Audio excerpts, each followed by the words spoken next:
안녕하세요. 크립토티입니다. 이번 시간에는 블랙락의 임원이 비트코인, 이더리움 외에는 쓸모없다. 뭐 이런 식으로 발언을 하네요. 무슨 내용인지 살펴보시죠. 최근에 비트코인이 거래소에서 많이 빠져나갔다. 투자자들이 지금 많이 사고 있는 것 같다라고 이런 이제 뭐 데이터가 떴습니다. 이 같은 유출은 이제 투기성, 그러니까 뭐 단타로 쳐서 이제 사고 팔고 보다는 장기적으로 꾸준히 살려고 하는 신호다. 그래서 뭐 이건 나름 긍정적인 시그널이 아니냐. 지금 뭐 전쟁이 났지만 주식금보다 오히려 비트코인이 괜찮던데. 그러니까 사는 것은 당연하다. 이게 이제 요렇게 그 차트로도 누군가 이렇게 그 표현을 해 주더라고요. 빨간색은 뭐냐? 거래소에서 비트코인이 바깥, 그러니까 외부 지갑 주소로 빠져나간 겁니다. 누군가 사서 자기의 별도 지갑으로 옮겨 놓는 거라 보시면 되겠죠. 그러니까 지난 2월에서 3월 이제 전쟁이 나고 생각보다 많은 코인을 누군가 실은 꾸준히 사고 있다. 이렇게 보시면 되겠습니다.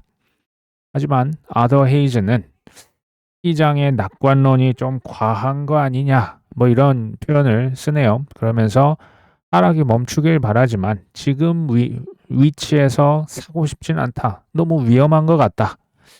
제가 보니까 지금이 지나치게 낙관적인 거 맞습니까?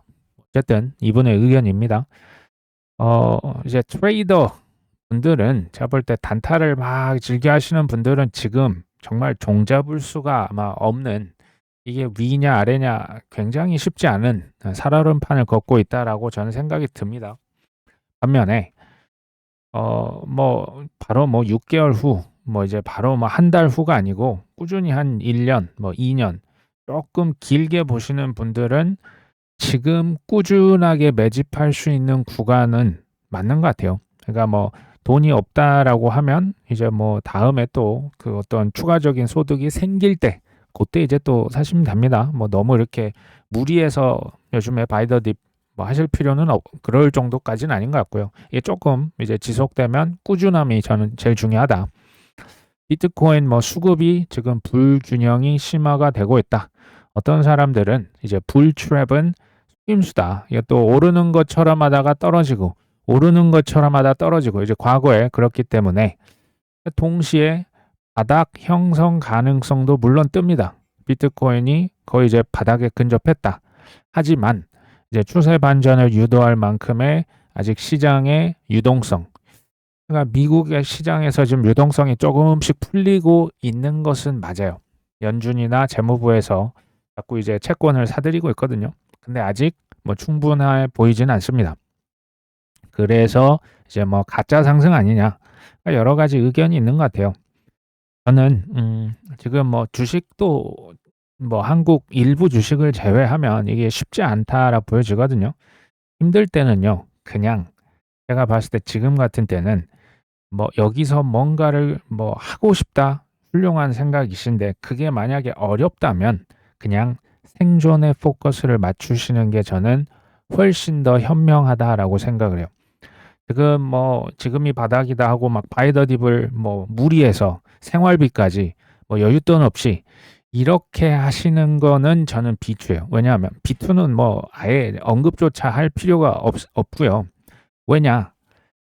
그러면요, 이 마음의 여유가 좀 없어져요. 여유. 그러니까 심리가 8할이다, 심리가 9할이다, 투자해서. 근데요, 그러니까 코스톨러니가 두 가지를 언급해요. 시장이 유동성, 두 번째 사람들의 심리거든요. 이 두 가지가 동시에 같은 방향을 쳐다볼 때 엄청난 파괴력이 있다. 그게 위쪽이든 아래쪽이든. 근데 지금은 유동성이 약간 물음표입니다. 지금 현재로서는 좋지가 않아요. 근데 심리는 여전히 뭐 좋지 않다라고 봐야겠죠. 그러니까 지금은 그냥 여기서 잘 살아남으셔야, 이게 왜 초점이 되냐? 살아남아야 나중에 기회가 왔을 때 그 기회를 잡아요. 죽으면 기회는 없습니다. 그러니까 이미 생존을 하셨다가 기회가 올 때까지 기다리셔야 되는 거예요. 물론 좋은 코인 있으면 바이 더 딥 포함입니다. 그러다가 어느 순간 승리의 순간이 옵니다. 승리라고 하는 것은 갑자기 짜잔이 아닙니다. 서서히 해서 어느 순간 기관차 뭐 폭주 기관차처럼 막 올라가겠죠. 우리나라 지금 뭐 신용 그 빚으로 투자하시는 주식 특히 국장에서 엄청 많잖아요. 그런 과열 사인이 당연히 크립토 시장에서 저는 나올 수 있다고 봅니다. 그때까지 생존이 일단 관건이다.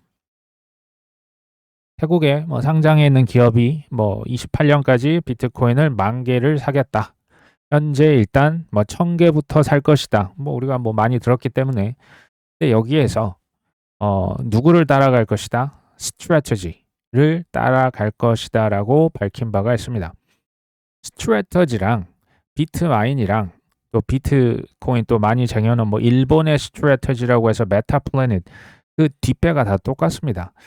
뭐 블랙락도 있고 저기 누굽니까? 뭐 모건 스탠리도 있고 저기 뭐 피델리티도 있고 하거든요.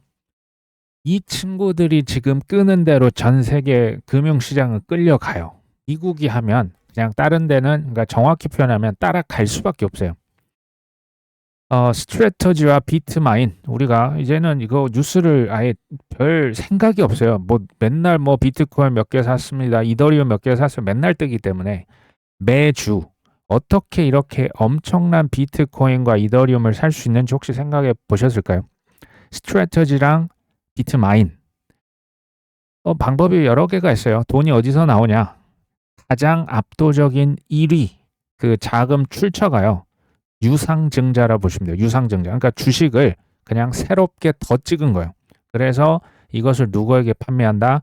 신규 투자자에게 판매를 하면 그 돈을 끌어와서 스트래터지는 비트코인 사는 거고 비트마인은 이더리움을 사고 있어요.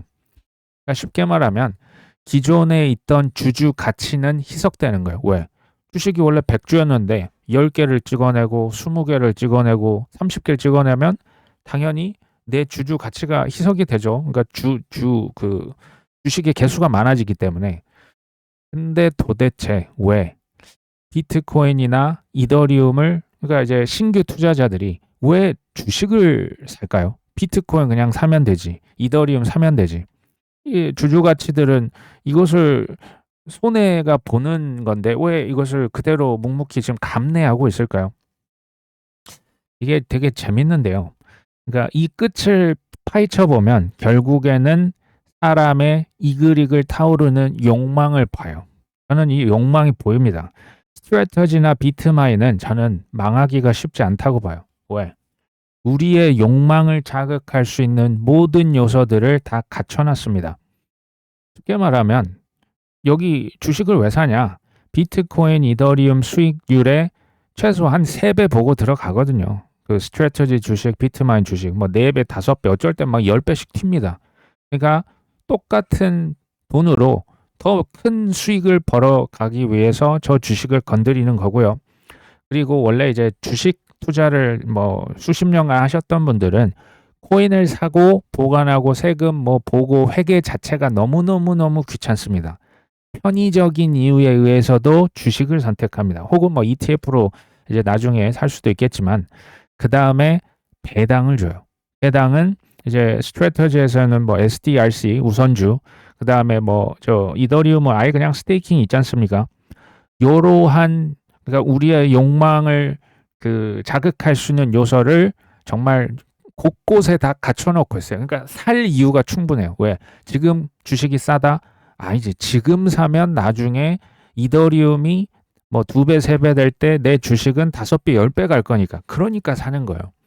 제가 지금 이 주식을 사자 말자 뭐 그런 그건 이제 알아서 판단하셔야 되는데 투자하시기 전에 제대로 알고 투자하자라고 저는 보는 거예요. 저는 지금 뭐 스트래터지나 그 비트마인 주식을 샀다가 나중에 불장이 오면 저는 실제로 비트코인, 이더리움보다 훨씬 더 크게 오를 수 있다고 봅니다.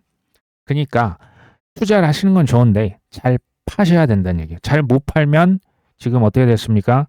비트코인, 이더리움 저리 가라죠. 이 지금 주식이 뭐 어마어마하게 떨어져 있지 않습니까? 매도 시기를 놓치면 비트 이더 수익률의 2배, 3배 이상으로 이 주가는 더 떨어질 수 있습니다. 메타플래닛 비트코인 뭐 일본에서 제일 많이 산 상장사겠죠. 여기에서 주주 전용 신용카드를 만듭니다. 그러니까 이런 거예요. 비트코인 뭐 내가 엄청나게 정해놨어. 그러니까 이 회사는 안 망해. 왜? 비트코인 너 모르니? 비트코인 장난 아니야. 나중에 뭐 10억 가고 100억 갈 거야. 근데 신용카드 이거 왜 만들었을까요? 우리가 든든한 담보 잡아놨잖아. 그러니까 당신은 이거 그냥 빌려서 신용카드로 뭐 사고 싶은 거 있으면 이제 쓰면 돼. 뭐 걱정스럽다고? 뭐가 걱정이 돼? 아니, 비트코인 앞으로 엄청 오를 텐데 무슨 걱정이야. 그냥 땡겨서 써. 나중에 오르면 그걸로 갚으면 되지. 무슨 생각 드십니까? 2008년도 그 서프라임 미국에서 부동산 위기랑 느낌이 좀 비슷하다는 느낌 안 받으십니까? 우리의 욕망을 기가 막히게 구조화시켜서 돈을 수익을 뽑아낼 수 있는 구조를 이 친구들은 지난 수백 년간 실은 뭐 실패를 해본 적이 없죠. 인간의 욕망을 이제 그 금전화시키는 사업인데요. 해당 카드는 뭐 여름부터 사용이 되고 심지어 결제 금액의 1.6%를 비트코인으로 캐시백을 해줍니다. 야, 돈 많이 써. 그럼 비트코인으로 보상도 해주는데 얼마나 솔깃합니까? 뭐 스트래터지, 비트마이, 메타플래닛 다 비슷한 사업 모델입니다.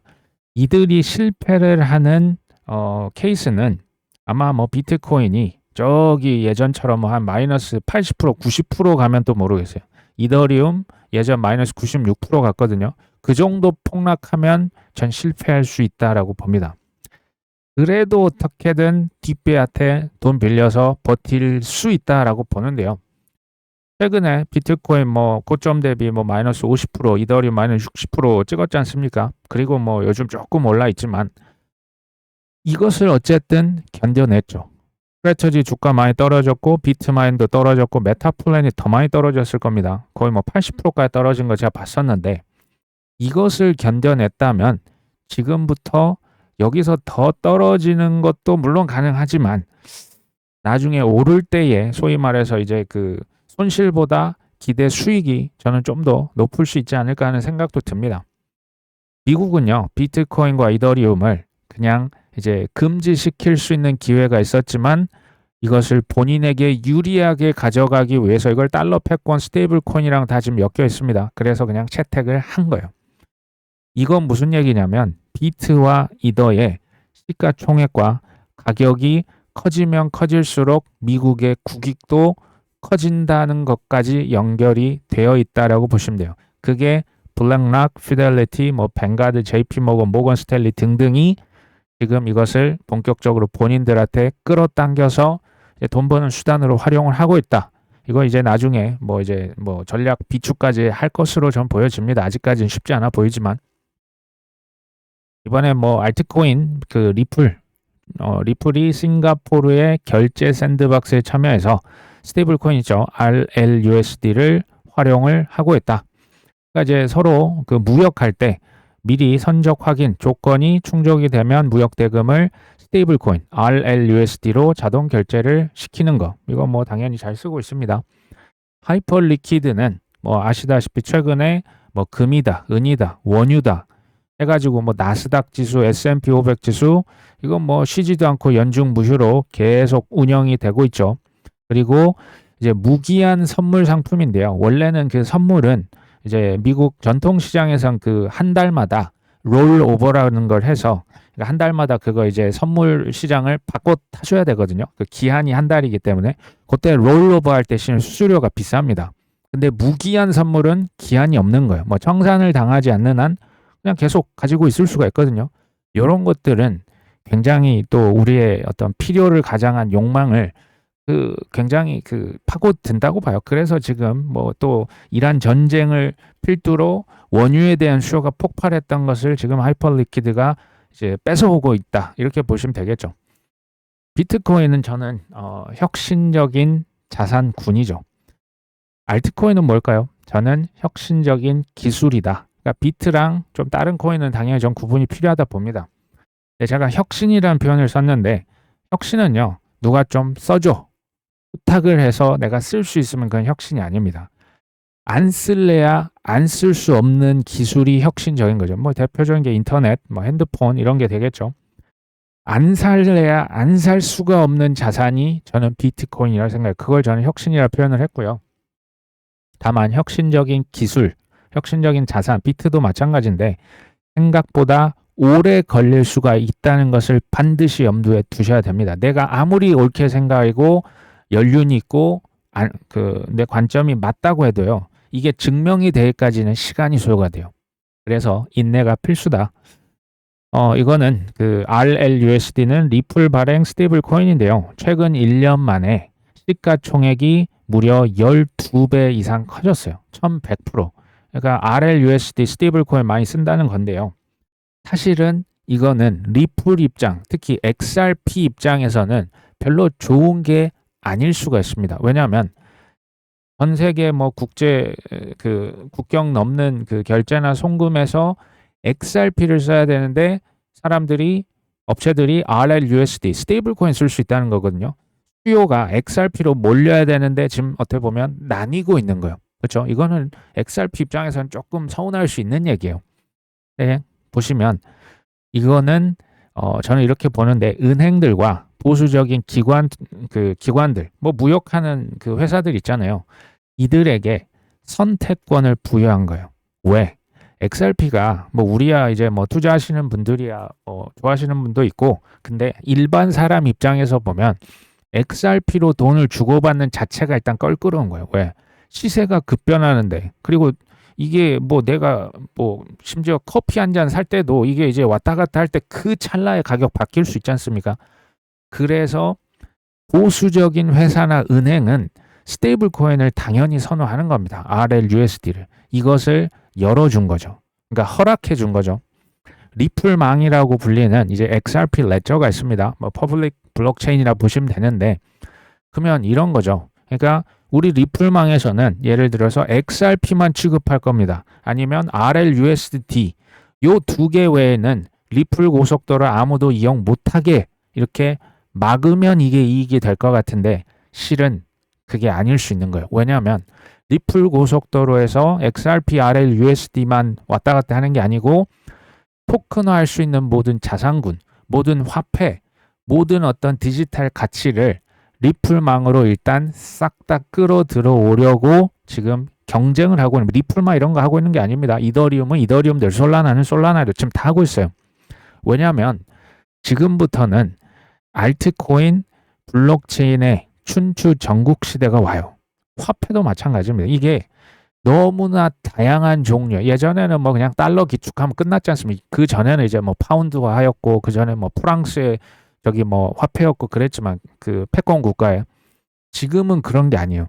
그러니까 너무나 다양하기 때문에 일단 그 선택을 받아야 됩니다. 선택을 받으려면 일단 망 입장, 고속도로에서는 차량을 뭐 트럭이라고 안 받고 버스라고 안 받으면 안 되고요. 그냥 다 받아야 되는 거예요.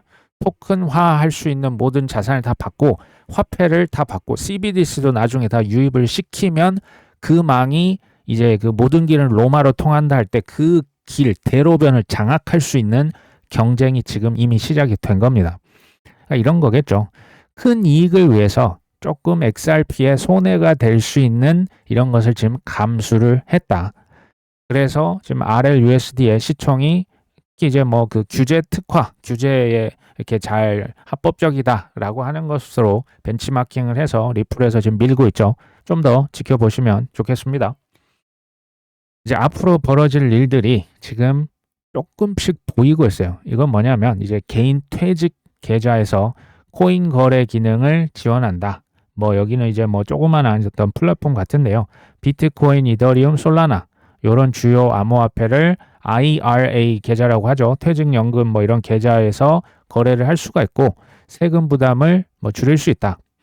뭐 미국에는 그 퇴직연금 401k라고 하는 게 잘 자리를 잡고 있죠. 우리나라 뭐 국민연금이지만 미국은 이제 민간, 특히 이제 피델리티가 좀 유명한데요.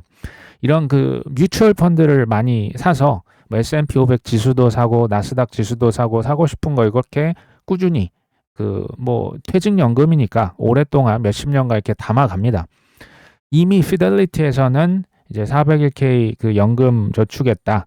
비트코인 ETF 소액 투자를 이미 지원을 하고 있는데 지금 약간 눈치 보고 있는 그런 느낌은 있어요. 내가 이거 잘못했다가 또 누가 뭐 고소를 할 수 있다. 근데 제가 볼 때 이거 많이 커질 겁니다.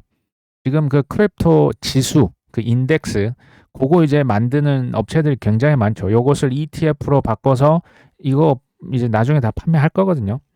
근데 이 크립토 지수 ETF 하는 이유는 미국 사람들이라고 해서 뭐 우리처럼 지금 다 뭐 비트코인, 이더리움, 솔라나, XRP를 다 그냥 낱낱이 알고 계시는 분보다는 나 진짜 코인 복잡해서 모르겠는데 제일 크고 제일 좋은 거 10개 주세요. 이거에 이제 크립토 인덱스 ETF라 보시면 돼요. S&P 500 그 S&P에서 제일 크고 좋은 회사 500개 그냥 분산 투자하듯이 예를 들면 비트코인 한 50% 섞어 주시고 이더리움 30%, XRP 솔라나 10%, 그리고 뭐 아발란체 뭐 몇 개 더 한 2, 3% 섞어 주세요. 나 잘 모르겠으니까 그게 제일 그 좋은 거 제일 많이 섞어서 이런 느낌으로 지금 미국이 그 뭐 냄새를 맡은 수준이 아니고 지금 완전 이제 그 판이 바뀐 겁니다. 그러면 미국에서의 퇴직연금 401k에 제가 봤을 때 비트코인 당에 들어가죠. 이더리움 당에 들어갑니다. 근데 그 외에도 크립토 저는 인덱스 ETF가 여기에도 아마 나중에 들어갈 수 있다라고 보고 있습니다. 당연히 이게 시장이 그 퇴직연금이기 때문에 최소 뭐 20년, 30년 투자를 하고 20년, 30년 동안 이 퇴직연금을 열어보지 않거든요. 그러면 이게 자동 세금 이연 효과가 있습니다. 세금을 당장 내는 게 없어요. 나중에 가서 내기 때문에. 그리고 고용주에도 이제 그 직원을 막 50% 이렇게 지원하는 것들이 꽤 있거든요. 그러면 제가 이제 비트나 이더 같은 경우는 제가 봤을 때 20년, 30년간 이걸 사놓고 빼지 않는다라고 하는 게 뭘 의미하냐? 시간이 갈수록 부르는 게 값이 되는 거예요. 이건 지금 제가 개인적인 측면에서만 얘기를 드린 거지, 기관이나 뭐 저희 국부나 연금 펀드나 부자들 억만장자 입장에서도 이거 눈을 뜨는 사람들이 지금 많아지는 거예요. 심지어 뭐 이란 전쟁 딱 터지는 순간 우리나라 전쟁 터지면 어떻게 하실 겁니까? 금덩이 들고 간다라고 하는 건 상상이 잘 안 되는 거예요. 공항 통과가 안 되지 않습니까? 그때 비트코인 그냥 그 무슨 하드웨어 월렛에서 집어넣어서 그건 전혀 문제가 없거든요. 점점점 사람들이 보니까 비트코인의 눈을 많이 뜨고 있어요. 제가 70년대라 쓰려다가 70년은 아닌 것 같고 한 90년대 꼭 강남 땅 사는 느낌이 저는 듭니다. 비트코인, 그러니까 90년이라 하면 좀 시간이 흐를수록 아마 그 이제 희귀성이 더 많이 이렇게 각광을, 또 AI가 점점 활발해질수록 각광을 받을 수밖에 없다. 그리고 비트 이더, 거기에 뭐 XRP 솔라나까지 어찌됐건 이 코인들이 포트폴리오에서 50%가 넘으면요, 사실은 저는 나머지를 싹 다 잃어도 4년 지나면 무조건 원상복구 된다라고 봅니다. 물론 그 4대 천왕 중에서도 비트 이더, 그 다음 XRP 솔라나입니다. 이게 얼마나 든든한 건지는 아마 투자를 해보신 분들이 아실 거예요. 저는 뭐 이제 좋은 코인 위주로 투자를 좀 많이 하셨으면 좋겠다는 생각이 계속 듭니다. 21 쉐어스의 이제 사장님이 뭐 이런 얘기를 했네요. 앞으로는 액티브 ETP, 뭐 ETF라 보시면 됩니다. 이게 코인에서 주역이 될 것이다.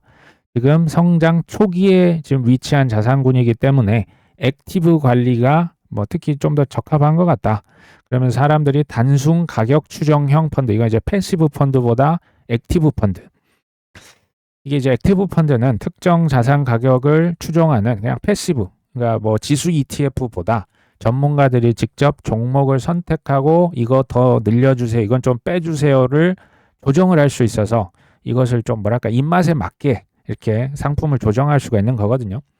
저는 뭐 일정 부분 동의하는 건 있어요. 왜냐하면 요즘에 쉽게 말하면 그 MZ 세대들 남이 정해주는 것을 실은 굉장히 싫어요. 내가 선택하는 거, 이렇게 해야 이제 직성이 풀린다 할까요? 패시브라고 하는 것은 이미 확정이 어느 정도 되어 있는, 그러니까 ETF 뭐 내가 이렇게 손 쓸 수 있는 그런 상품이 아니거든요. 대신에 이제 패시브 뭐 펀드나 ETF는 수수료가 좀 저렴합니다. 액티브 펀드는 뭐 비트코인 조금 줄여주시고요, 이더리움, XRP 좀 늘려주시고요, 이런 게 이제 가능한 거죠. 대신에 수수료, 그 펀드 매니저한테 수수료를 조금 더 줘야 됩니다. 근데 저는 우리 지금 대부분의 이 구독자님은 뭐 업비트나 빗썸, 뭐 코인베이스, 바이낸스 쓰시잖아요. 우리 같은 소위 말해서 좀 오래되신 분들은 뭐 ETF, ETP보다는 그냥 거래소 씁니다. 그러면 이 상품들은 누가 쓸 것이냐 가만히 생각해 보시면 그동안 코인을 하지 않았던 베이비 부머 세대들, 뭐 금이나 이제 저기 뭐 부동산 좋아하셨던 이제 그분들 또는 그분의 자녀 또는 손주 세대들이요. 제가 봤을 때는 신규 유입될 수 있는 사람들은 이런 ETP다, 뭐 브로커리지 어카운트다, 이제 전통 금융 계좌를 통해서 더 많이 들어올 수 있겠다라는 생각을 듭니다. 아까 퇴직연금도 마찬가지가 될 것 같습니다. 우리나라 국내 암호화폐 투자자 30대 남성이 가장 많다. 뭐 그건 뭐 놀랍진 않았는데 제가 놀랐던 것은 전체 계정 중에 74%가 100만 원 미만이랍니다. 코인 투자를 하는데 50만 원 투자하고 있다. 지금 이런 느낌이거든요. 1100만 개 중에서 826만 명은 무려 100만 원 이하 코인을 보유를 하고 있었다. 그러니까 이제 좀 많이 뭐 아무래도 좀 휴지가 된 계좌이지 않았나 싶어요. 뭐 1000만 원이어도 지금 뭐 90% 마이너스는 100만 원이니까. 작년 하반기 실태 조사입니다. 참고로 1000만 원 이상 들고 있는 사람은 10%, 그리고 1억이 넘는다 1.5%. 와, 이게 그러니까 대부분 그러면 이게 30대 남자들은 주로 알트코인 단타를 치면서 이게 단타를 실패해서 지금 휴지가 남아 있는 게 아니라 전 지금 이렇게 생각이 됩니다. 이게 그러니까 투자보다는 아무래도 투기를 한 게 아닌가라는 생각이 저는 한번 듭니다. 그냥 이제 느껴지는 건데 아닐 수도 있겠지만 저는요, 그 몇 년이 걸리든지 최소 5천만 원에서 1억은 모아야 전 종잣돈이 될 수 있다라고 생각을 합니다. 그러니까 우리가 투자를 하면 맨날 뭐 100만 원, 50만 원도 뭐 그냥 위로 뭐 10배 레버리지 다 하면 한 번에 뭐 5천만 원, 뭐 1000만 원, 2천만 원 이렇게 생각을 하는 건 전 투자가 당연히 아니라고 보고요.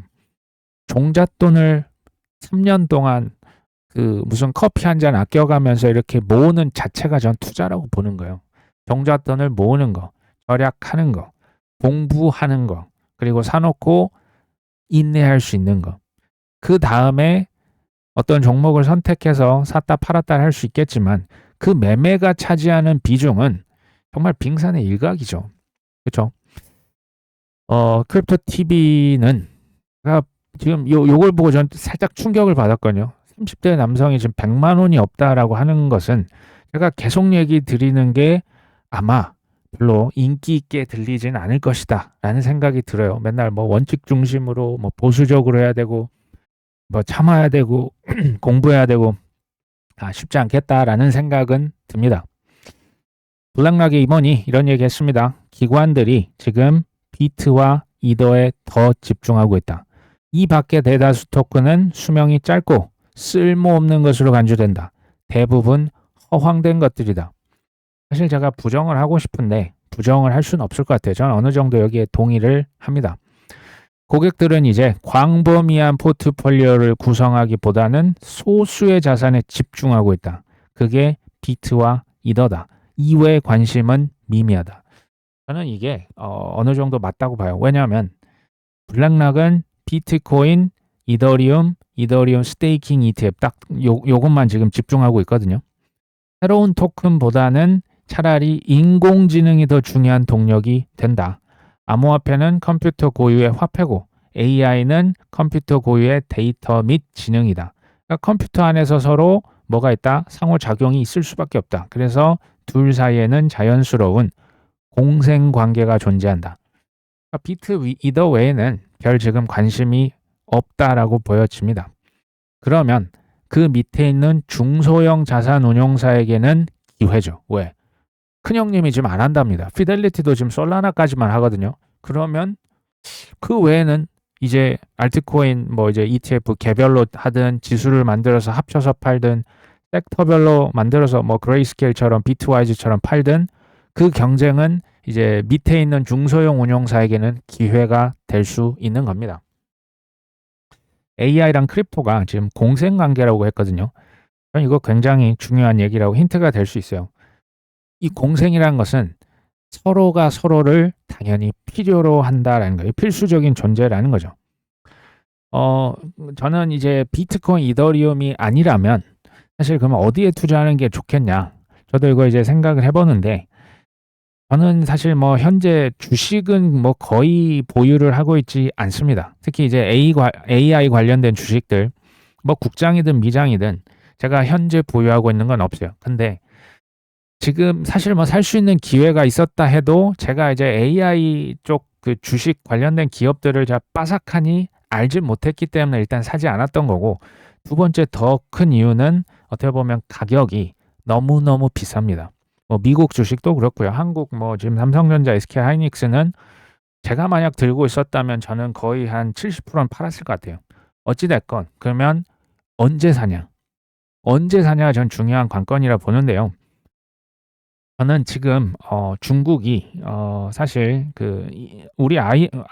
우리나라 한국은 IMF 그 97년도에 큰 경제 위기를 겪었었고요. 2008년도는 미국에서 뭐 부동산 서프라임 모기지 사태가 터졌죠. 일본에서도 잃어버린 20년, 30년. 근데 그 핵심은 그러니까 경제가 항상 좀 잘 나갔을 때 소위 말해서 비투, 탐욕 이게 이제 다 끌어다가 미래의 그 어떤 자산을 갖다가 지금 미리 당겨 써버렸기 때문에 이게 거품이 터진 거지 않습니까? 중국도 지금 그만큼 힘들다라고 저는 봅니다. 뭐 부동산 뭐 예전부터 터졌는데 한 가지 다른 점이 있어요. 여기는 이제 공산 체제다 보니까 이것을 그 막아버리는 거예요. 그러니까 이미 안이 골물대로 골마 터졌는데 이것을 그러니까 그냥 틀어막고 있는 거죠. 저는 이 중국에서의 지금 어려운 상황이 그러니까 역사적으로 보시면 항상 그 뭔가 정치적인 위기, 큰 경제적인 공황이 발생했을 때 뭐 예전 제국주의 포함해서 그 해당 국가는 항상까지 모르겠어요. 대부분 전쟁을 택해요. 왜? 관심을 돌리고 이것은 내 탓이 아니다. 뭔가 명분을 외부로 돌리는 거죠. 그건 이제 지도자들의 어떤 전 본능이라 보는데요.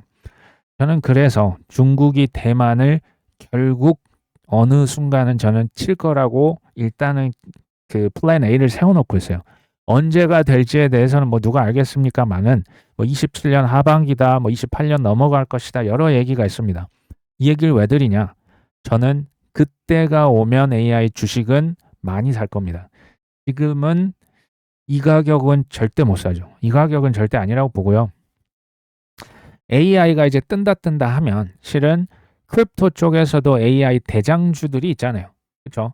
그 코인들을 한번 공부를 해보시고 뭐 한 2%, 3%뭐 많으면 한 4%요 정도 지금 이 가격은 뭐 나쁘진 않다 봅니다.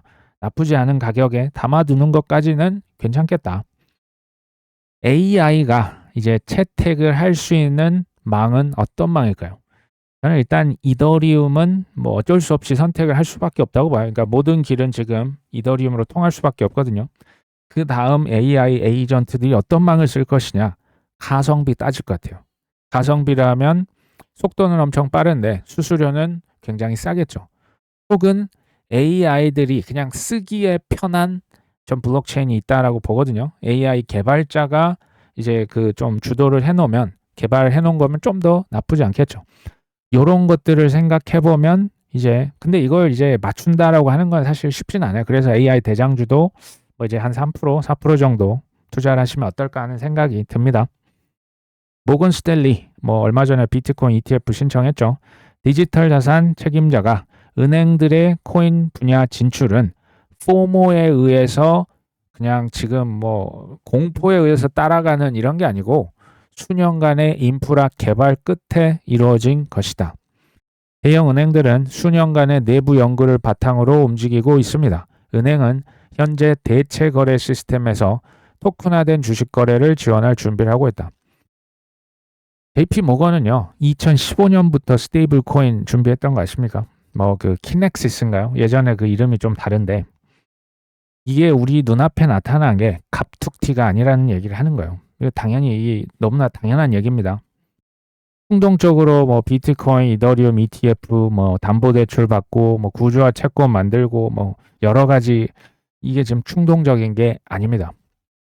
그리고 지금 뭐 클래리티법 지금 뭐 좀 더 지켜봐야 되는데요.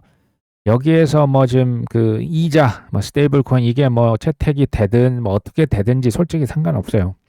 크립토는 결국 대량 채택이 될 수밖에 없습니다. 뭐 은행에게 유리하게 돼도 어차피 대량 채택 될 수밖에 그렇게 짜져 있는 거예요. 그러니까 은행 말고요.